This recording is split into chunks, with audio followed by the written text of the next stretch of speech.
Hello, everyone. This is Emilio Garcia from Bountify. Welcome to another episode of the Mangen Studio. And as becoming a tradition now, Gabriela Garcia is also here with me. Hi, Gabby. How are you? Hi, I'm fine. How are you?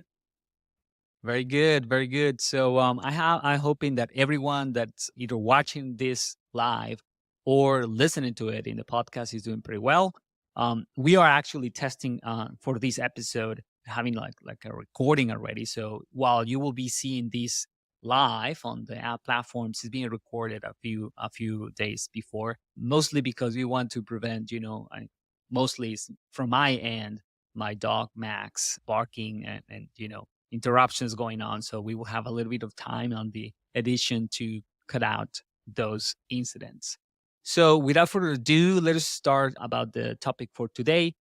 I got inspired about this topic because I have been having conversations and with prospects, and usually happens with clients as well, on the expectations of digital advertising. And it's understandable. One thing that happens with digital advertising that doesn't happen with other mediums is that you have the ability to test ideas very quickly, both in terms of keywords that you want to rank for, search engines, or audiences that you want to present yourself in front of on places like LinkedIn display in general. You have the flexibility of you have an idea, you test it out, and you get results out of it right away, and that's fine. I don't mind when clients or prospects or our marketers use digital advertising as a way to test things. However, I do see sometimes the challenge of treating something that should be seen as a test as certain or the way it's supposed to be. And let me elaborate on that. Usually, when we are having conversations with clients, we start talking about the audience and talking about the places where we're going to show and the messaging that we're going to use. And inevitably the conversation goes into the realm of, well, you are a marketer, so you should know. And what I mean by you are a marketing, I mean clients telling me you are a marketer, so we are going to launch this digital advertising campaign as a way to generate demand. So you will tell us what we will say, right? You will tell us how we will present ourselves. You will help me discover the audience that I should target. And that's the part that I'm saying that that's the moment that digital advertising is becoming a test rather than a sure thing, or at least something that can have expected results. And it matters because demand generation using digital channels to create demand has some prerequisites.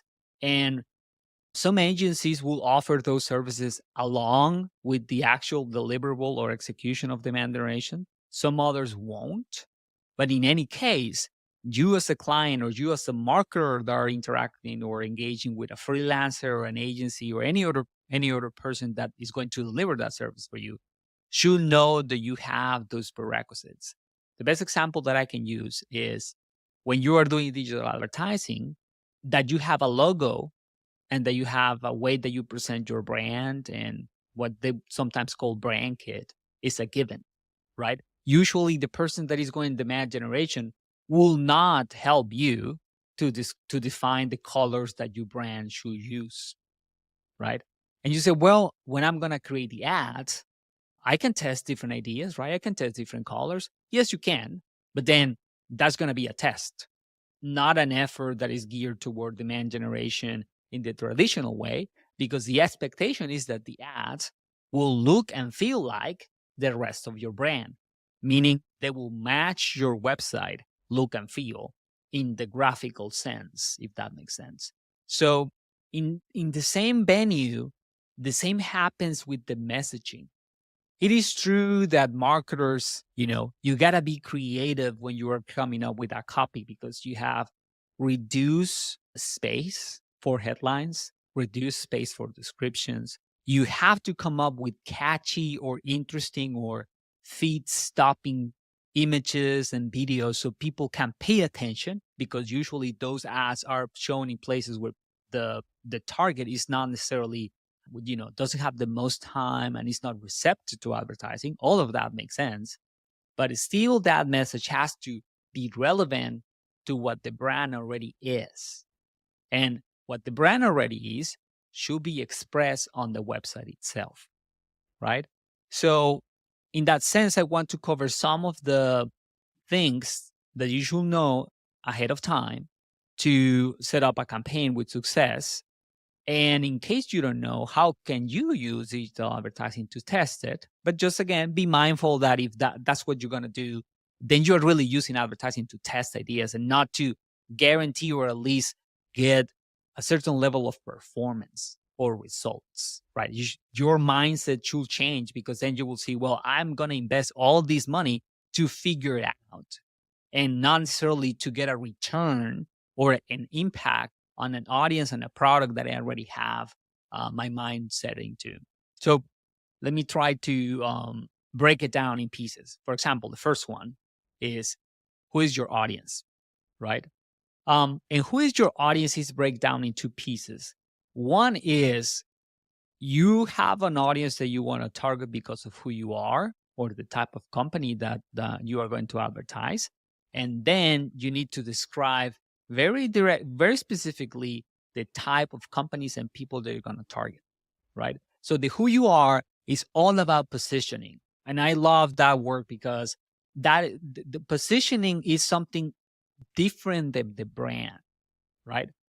The brand obviously is the accumulation of the visuals and the way that the company makes other people feel about it, right? That's the perception that you get from when you see the logo. There's some things that you perceive about that brand, but that's not what I'm talking about here. Position is more about narrowing the market for you, for the company. Is what you say when you say, well, we are, let me use an example, an advertising agency or a marketing agency in general. You can say something like, well, we are a marketing agency. Well, that's super broad from a positioning point of view, because are you doing digital? Are you doing traditional? Are you working for B2B? Do you see? Is a specific industry, a specific size of company? So there are so many questions that are unanswered on the question or on the description or presentation as marketing agency. So if you narrow it down, then you can be more specific, and then your marketing efforts will work better because with the same budget you will accomplish more. Let me put you an example. So you said, well, not marketing agency, I will say digital marketing agency, and that will reduce your, not just your target market, but especially the messages that you will convey. How do you present yourself will change radically by changing that mentioning, even if it's the same brand, right? Your positioning is being narrower. But then you can go a step further and say something like, well, digital marketing, but we focus on B2B. And then you can say, well, all the things that you can do on the B2B, I will work with these specific industries, and I will work with and I will focus or specialize in this particular skill set, tactics, strategies, whatever you're gonna call it, demand generation, inbound marketing. And so think about the impact that that will have on the keywords that you will pick if you want to capture demand, or the audiences that you will define, and the messages that you will use, right? So, and that has nothing to do with the expertise of the freelancer or the in house resource or the agency that you hire, right? But it will change tremendously everything. Like if you go to Google and look at the volume of traffic that people is, that Google has for keywords like marketing, even digital marketing, it is tremendously high, right? Or if you pick the whole world or the whole of the US, it will be very large. But as you keep narrowing down your positioning as a company, then the volume gets smaller and smaller, and the same budget will be in front of more and more people that is relevant to you. Also, how the message will resonate to them will change. And the same applies for the audience if you're doing display or social media, right? What messages you will use if, for example, you are focused on a specific industry, it will mean that you will present yourself on, let's say, education. You will showcase education case studies. You will showcase education testimonials. You will talk about the specific problems that you solve for that industry. and that will have a tremendous impact. Yes, your a good marketer will come up with great copy for both scenarios, the very broad and the very specific, but the success of the campaign will be completely different in one or the other. Now, if you say, well, I truly don't know, then you are running a campaign that is a test, right? You want to test. If I present myself as a digital marketing agency, I present myself as a traditional marketing agency with, traditional offline efforts, and I run two campaigns and I gauge the quality of the leads and the cost of acquisition and the revenue that I will get, that's a valid thing to do. But don't expect your marketing to tell you what marketing you should pick, right? And therefore, how you present yourself. So that's the part. Well, yeah, if you already know your audience, an expert marketer will know how to find that audience in the relevant places. That person will translate your positioning into relevant keywords, and it will translate your ideal client profile or the type of companies that you target and your buyer persona into parameters that can be sourced to places like LinkedIn ads or Facebook, even Facebook ads if you have access to metadata for B2B companies. But without that positioning, you are putting that person in a very hard place because they can accomplish so much, right? Without restrictions, they can target to everyone, and your effort will be diminished, if that makes sense. I really like the way you ran that topic, like that specific idea about when a company knows who they are, right? Because me, as a specialist on demand generation, I always struggle with like the optimizations on our clients' accounts. And something that we do at first when you start a campaign, when you start doing this, like creating that group of ads and stuff like that, you actually struggle thinking about, well, this company, put any name you like, who are they, what they have to offer to that audience, what is relevant to that people, like what are going to be the main topics, how am I going to be more specific every time with every keyword that I'm going to use to let people know that that answer is going to be the right one. When you talk about when you don't know, like, who is this company, what they do, is like walking just in the dark. Like, you don't know where you're going. You have to sit and think, how am I going to translate that information? How am I going to translate that to the people, to the audience, so they know this is the way that you are going to find whatever you're looking for, and we are going to provide that solution to you through that ad, and make it compelling, and make it your first choice, everything you like.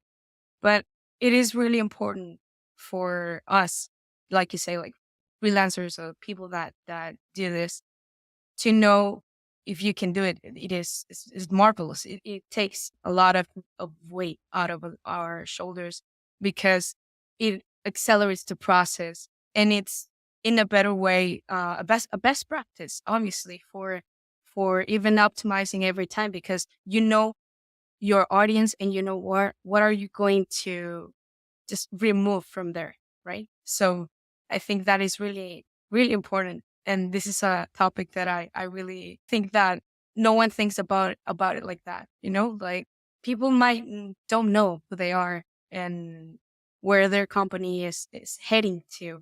And if you don't know them, then, like you said, everything's going to be a test, time after time. And it's not going to change unless you know what your objectives are, and who are you dealing with on the other side of on the screen, right? Now, it, it is easy though to overlook it, right? As you said, is looks obvious, but it's easy to overlook it. And the other thing is that to get answers to those questions, right? Who you are, who do you target, and especially what are the benefits of your solution, not just the features. That's probably what most marketers already know pretty well. They can define very clearly the features of the solution or the product, but they might struggle with what are the benefits for the client. And it's again something that sometimes without knowing you're trying to test. You're saying things like, well, can we highlight these 2 or 3 features and see how people react to it? Or, I think we provide these benefits to the clients, right? One, two, three, four. Can we add them to the copy of the ad and test it? And again, there's nothing wrong with it. We can do it and should be done. You want to see which ones resonate better with the audience. But what truly should have happened is that you had already described those benefits based on conversations that you have with your current customers and past customers, especially with your happy customers, right? So that's the part that is missed, is that most of the times those marketers or those companies have very little conversations with actual customers, if any. And therefore, that's why they don't know the answers to those questions, to the positioning. Because if you have conversations, they can be interviews with your customers and ask them, how do you find us? What mediums do you use? Can you describe what we do, right? In your own words, not as we describe ourselves. How do you describe what we do? Can you tell me where do you spend time and research for solutions like ours? Right? Especially for the happy customers, why did you pick us and not the competition? Because usually we have this idea that our company is very unique, and it might be true, but we cannot describe precisely how is that is unique. And that usually boils down to the benefits or the things that are unique to our solution. So the features might be shared across different companies, but the benefits that the client perceives, the client of our client, the only way to know them is to ask them. And so that's the process that needs to be reversed. You don't come up, you don't necessarily come up with ideas to test what to put on a landing page, for example, for an advertising campaign based on, well, I have no idea, or I have these 3 or 4 assumptions. Let us test them all. That is again not the right approach. What you want to say is, I have had multiple conversations with clients, and if you don't have the bandwidth, I hire a company that do that, right? That a company that does that, that is specialized in customer surveys. And we have asked these questions and we know the answers. And what we really want to try to test is variations or different ways to present that benefit and see which one resonates better. That's what a true test on copy for a landing page should look like. Not the, well, I don't know exactly what are the benefits. Let us put something and see which one sticks. Again, it's a test worth doing, but then you are doing market research using advertising budgets, not demand generation, because that should be a given. And that's why I insist that much on that the digital advertising when you're doing demand generation is like an amplifier of what you already have. It's not going to um, bring something new in terms of you should not use it to discover who you are and who you're targeting to and where your benefits is. You have done that work organically already. You have tested those messages on your website. You have asked to prospects, to current clients about them. They have give you feedback, and now you have reflected that on your website. Maybe, for example, in the case of social, you have tested the message organically with your audiences, and the content that you put out there, you have seen if it resonated with searchers on Google, and you take the best of what's working for you already, and then you use digital advertising to expand it. And that's when advertising can function as this generator that you have control over to speed out your results, right? If you use it that way. If you don't want to do that, if you don't want to do the test uh, organically in a small volume, not a scale, then just be mindful that you will be using advertising to scale the test. But the performance, if you get great performance, that will be lucky rather than intentional, right? So applies to benefits. The same goes for testimonials and case studies and similar things. Once you catch the attention of a user, You cannot only focus on the solution, but if you have not tested out the product in the market or the service, people have used it and experienced, the product. There will not be cases or there will not be testimonials, and therefore there's no social proof, right? And so a campaign or a demand generation effort where you don't have social proof will not have the same impact that one that does. But to have that, you have to have sold the product already, right? If you don't have that, if you are trying to get new customers through advertising, but you don't have any ones previously acquired through other channels or mostly referrals when you are not doing any marketing at all, then consider your advertising effort as a smoke test, they call it, right? And we have done some of those. The idea is I have this idea for a product or service. I feel strongly that people will want to buy it if they had a chance. And you run a campaign where you show for certain keywords or certain individuals, and you present a landing page that describes the product, even might have pricing, right? Suggested. And then you have a call to action that is, so we want to talk to sales or you want to start the ordering process. But the only thing is that you don't have anything behind it, right? You don't have the product still. So if someone is interested, you'll say something like, "Well, we are working on the beta of this product. You want to be one of the first users. You offer an incentive, and that way you gauge interest.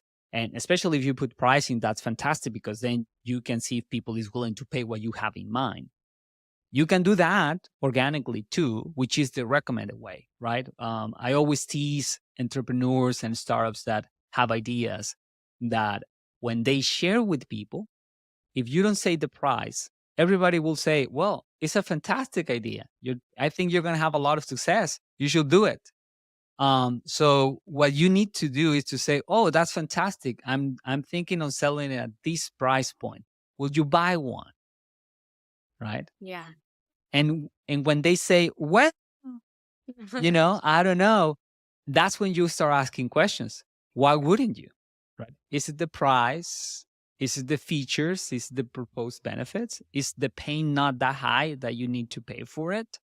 That's the intelligence that you're really trying to gain from presenting the product and the price organically and getting those answers, because those objections on pricing, on the features, on the potential benefits is what you want to put out there through advertising, right? Not to discover them using paid, right? Because it's going to happen. If you haven't answered those questions already, what will happen is that people will have interest, will click on those ads. They will not get the answers on the landing page because you don't have them, and they will not convert. They would just, yeah, but it's similar to, yeah, it looks like a nice idea, but I don't want it right now because I don't believe in it, or I don't have a pain point large enough to justify the change. I'd rather stay where I am, or it's just too expensive, right? If that might be, I don't see enough value in it. Rather than not being too expensive, I don't see enough value to justify the change. So that's in a nutshell the idea that I wanted to share. I hope you find value in it. Just super, super mindful of, am I doing a test to discover who I am, what I'm targeting to, what are the benefits, why people should buy, and to discover objections. Treat it like a test. Don't expect a lot of it in terms of performance. Expect a lot of terms of learning, and that's perfectly fine. But if you want to do demand generation, those questions has to be answered, and it's not up to necessarily to the person or the marketer that is helping you to launch to answer them, because all of the potential levels can be marketed, right? We can market, a marketer can tackle or target the whole world if you need to, right? That doesn't mean that you have to do it. All right. Very well. Well, I hope you have found value in this episode. And obviously, we are eager to talk to you and share more about demand generation in the next episode. Until then, take care and thank you. Bye, everybody. Bye, All right. William. Bye, Gabi.